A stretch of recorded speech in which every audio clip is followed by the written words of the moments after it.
De la défaite gauloise devant César en 52 avant Jésus-Christ, Alésia se trouve-t-elle bien, comme nous l'avons tous appris à l'école, à Alise-Sainte-Reine en Bourgogne? C'est un documentaire nommé Alésia le procès, récemment primé aux rencontres européennes de Narbonne, qui relance le débat. Son auteur Jean-Pierre Picot y présente la thèse de l'archéologue André Berthier, selon laquelle le siège et la bataille d'Alésia se seraient en fait déroulés dans le Jura. Une thèse à laquelle l'archéologie officielle reste sourde depuis 1962. L'enquête de Jérémy Drieux et David Brunet.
La bataille d'Alésia n'aurait pas eu lieu en Bourgogne et un récent film vient rectifier l'erreur historique. Son réalisateur, un Montpelliérain, sera l'invité de notre journal.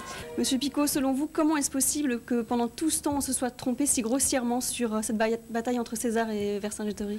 Jusqu'au IXe siècle, on ne s'est jamais occupé de la localisation d'Alésia.